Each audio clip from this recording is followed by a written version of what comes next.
I went to the 2022 Solid Axle Showdown, and I'm going to tell you a little bit about it.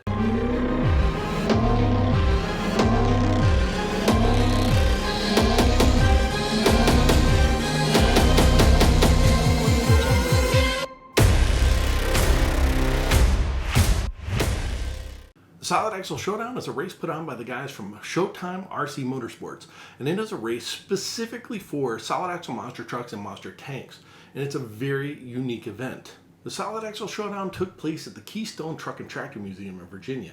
Now, I gotta tell you, I've covered races all over the country. I've been to many places all over, and the Keystone Truck and Tractor Museum was by far one of the most unique venues that I've ever been to for a race. Another great thing about it is that it had food on site. Now, I figured it would just be, hot dogs, hamburgers, some basic things at a little hole in the wall. No, they had a full-blown restaurant, which is great because you didn't have to leave the venue to go get food during the day and possibly miss something. While you're waiting for your truck to be up or your next class or qualifying or whatever it is, you can walk around the museum, check out all kinds of trucks, cars, tractors, and all kinds of other cool stuff. Check it out.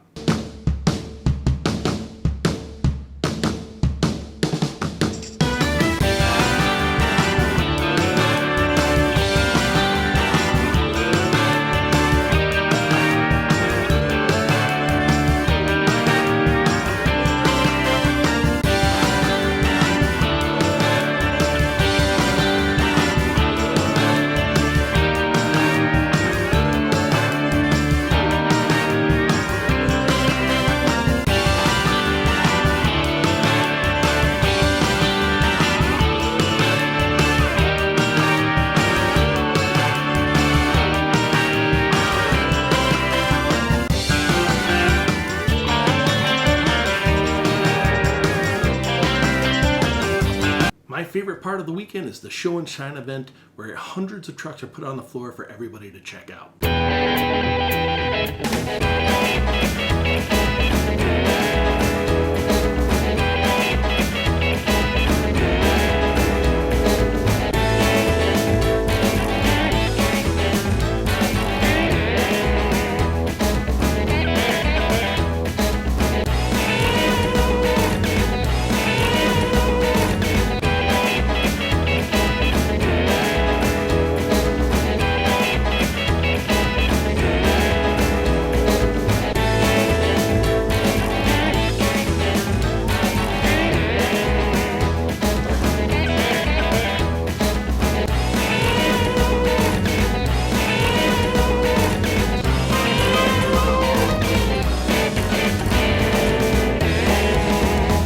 The track was set up in an empty portion of the museum on a concrete floor, and the track itself had a right lane and a left lane, and it was set up in different configurations depending on which class was running.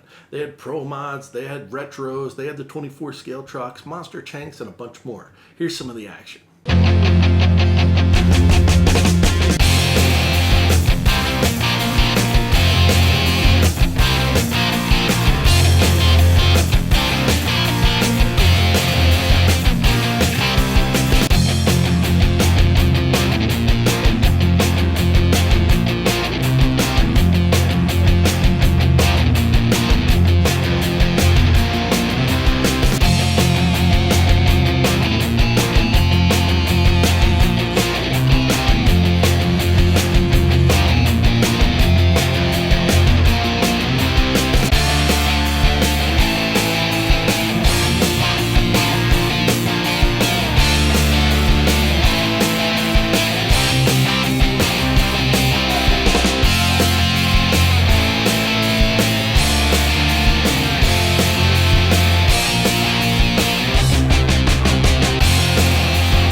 months building trucks for this event, 5 in total, and everybody wants to know how I did.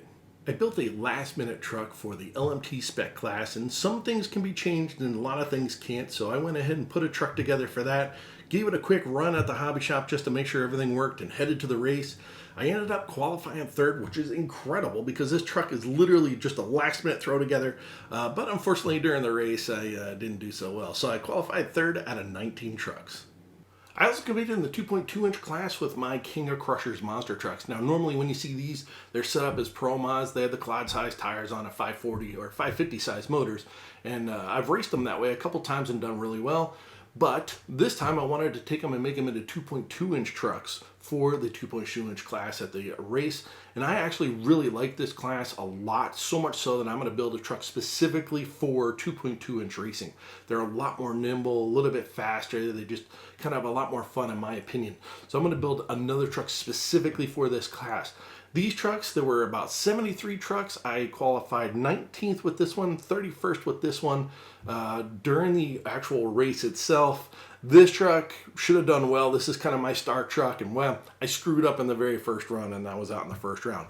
This truck, I actually went 3 rounds. Funny thing about this one is I had a major radio problem that I didn't figure out until after the class was over. So even though I had a major radio problem, I still went 3 rounds with this.